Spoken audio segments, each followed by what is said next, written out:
Aquí comienza Poético y Prosaico, el encuentro semanal entre la mejor poesía escrita en nuestra lengua y la vida más cruda, la suya, la mía.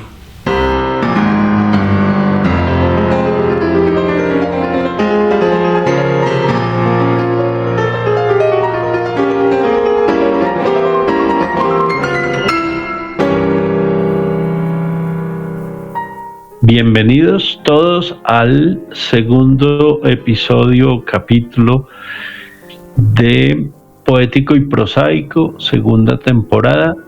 Una segunda temporada que comenzó la semana pasada con un bellísimo poema de Jorge Luis Borges que se titula Epitafio. Y dijimos en esa ocasión que comenzábamos de forma un poco luctuosa por el presente que afronta el mundo, un presente muy poco promisorio, más bien todo lo contrario, un presente que se antoja bastante peligroso, muy amenazante, en particular por quienes nos dirigen. En todas partes del mundo se salvan muy pocos dirigentes. La sensatez no es precisamente lo que gobierna hoy el mundo, sino todo lo contrario: la temeridad, la locura, el desafuero megalómano de una cantidad de incapaces que, por desgracia, son los que hemos elegido o han elegido otros en sus países. Entonces, dictadores oprobiosos como Vladimir Putin en Rusia y etcétera, gobernantes que amenazan con tornarse tiránicos como Donald Trump en los Estados Unidos, y bueno, sería interminable seguir. Aquí en Colombia nada más estamos regidos por un populismo nefasto, ¿no?, que es la otra cara de la moneda. Entonces, hoy vamos a seguir por esa línea, porque a mí me parece, y lo conversábamos con Gabriel Rodolfo y Planeta Radio, nos parece que la poesía también debe servir para llamar la atención sobre lo que no anda bien y más bien anda muy mal. Y es precisamente esto: la locura colectiva de las redes sociales, aplaudiendo a un tirano, al otro, es decir, haciéndose eco de la insensatez. Entonces, para hoy traemos, esto no lo llamaría yo poema, pero figura como poema, y sí me parece más bien que puede ser el fragmento de un sermón, como dicen en otras partes, que es el fragmento de un sermón de Martin Niemöller.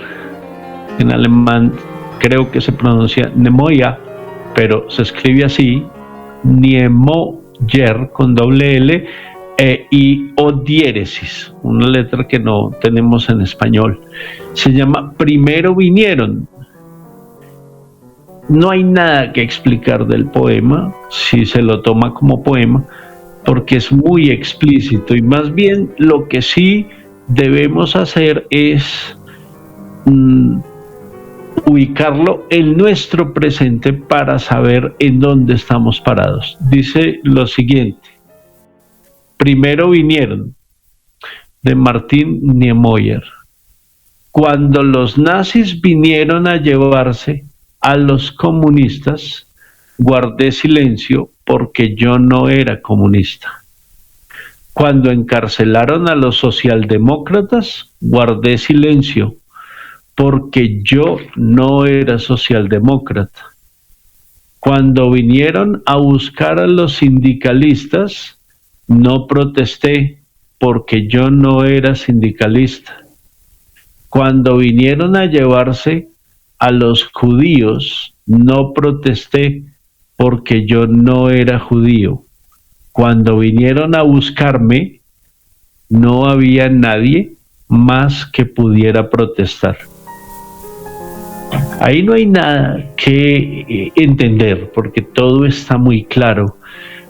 Y yo pensaba en tantas cosas que definen nuestro presente azaroso, pero quería comenzar por una para que veamos las terribles injusticias, la indiferencia y la cobardía que hoy por hoy sobrevuelan el mundo.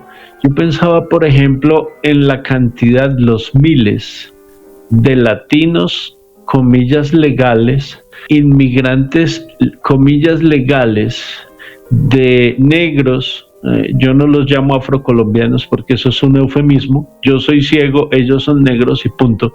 La cantidad de negros, de inmigrantes latinos y de otras latitudes que de forma, yo la llamaría miserable, votaron por Trump, dizque para que no dejara entrar en los Estados Unidos a inmigrantes sin papeles, como si ellos no hubieran llegado, muchos de ellos no hubieran llegado de ese modo a los Estados Unidos. Y tengo que confesarlo, siento un fresco que me recorre el cuerpo cuando veo que este sinvergüenza está persiguiendo por igual a muchos inmigrantes con papeles y sin papeles, y me pregunto qué pensarán los que lo apoyaron con su voto, creyéndose a salvo porque tenían una visa de trabajo que hoy por hoy muy poco vale. Ese es el problema de apoyar a los autoritarios, ¿no? Creyendo que uno forma parte de las preferencias de esos autoritarios. Y si me salgo de los Estados Unidos y me vengo aquí a la América Latina, pues me encuentro con los aliados de los dictadores de Nicaragua, de Venezuela, la Cuba oxidada por su dictadura, entre los cuales se encuentra Gustavo Petro Urrego, y los que lo aplauden y lo jalean, ¿no? Y me parece oprobioso. Y curiosamente, esa izquierda retrógrada que ve en el nefando crimen y en el genocidio, porque sí lo es, de los israelíes, del gobierno israelí, no de los israelíes per se, en contra de los palestinos y de los gazatíes, un crimen completamente fustigable, pero no dicen nada de los más de 1.200 muertos, de las mujeres violadas, de los niños descuartizados que Hamas sacrificó el 7 de octubre de 2023 en suelo israelí. Eso no les parece a ellos, un crimen repudiable, sino que pasan por alto eso y se concentran simplemente en lo que hace Israel en la Franja de Gaza y en Cisjordania. Esa misma izquierda, que curiosamente hoy está tan hermanada con la extrema derecha, no ve en la invasión de Vladimir Putin a Ucrania, no ve un crimen, sino que culpa, dizque, a Europa de haber provocado la ira del Kremlin, como si los muertos ucranios de la invasión de Vladimir Putin no contaran o no tuvieran la misma importancia que los de Gaza o los de, qué sé yo, los de Siria, ¿no? Ese tipo de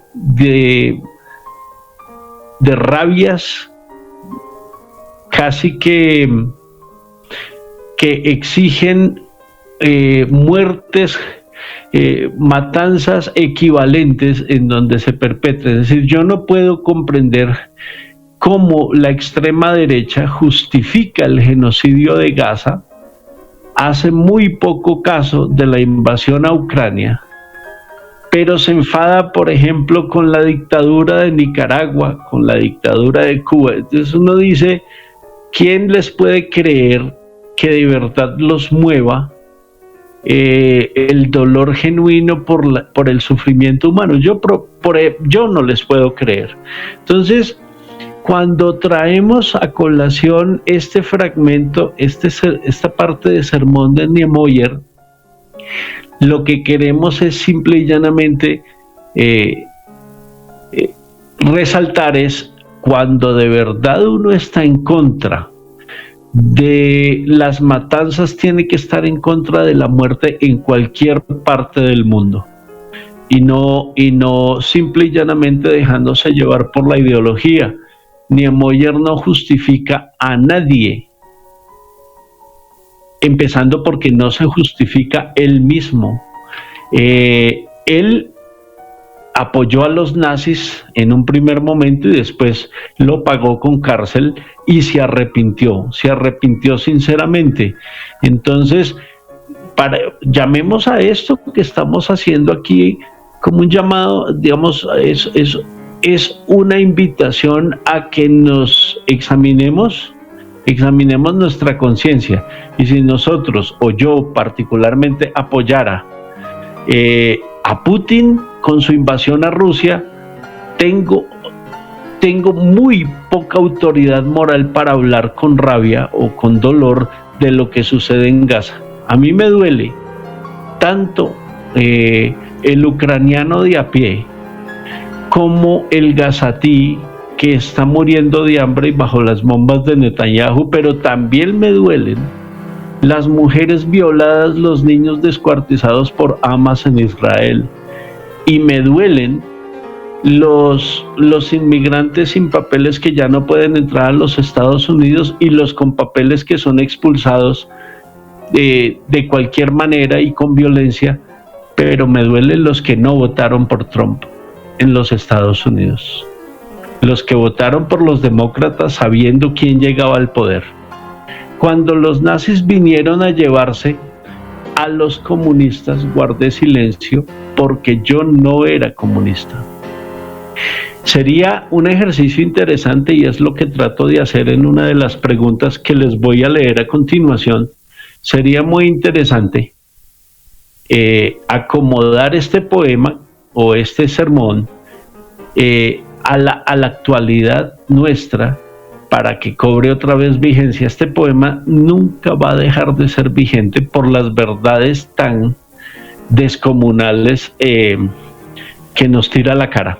Entonces, la primera pregunta dice lo siguiente: ¿a qué atribuye usted que casi 100 años después el mundo esté nuevamente hablando de fascismos de izquierda y de derecha, porque los fascismos son de izquierda y de derecha, de nazismo, y que tantos jóvenes del primero y del tercer mundo estén dejándose seducir por los cantos de sirena de las extremas?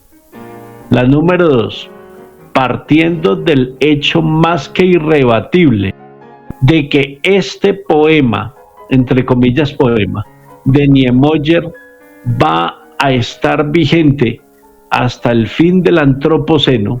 Este poema nunca va a perder vigencia porque el ser humano no aprende. ¿Qué cambios léxicos habría que hacerle para que su contenido se ajustara a los hechos políticos actuales? Les agradecemos mucho. Les prometemos que para el siguiente Poético y Prosaico vamos a dejar hablar un poco de muerte y de desolación, pero la invitación sí es a que menos redes sociales, menos tontería tecnológica y un poquito más de conciencia política e histórica. Un saludo.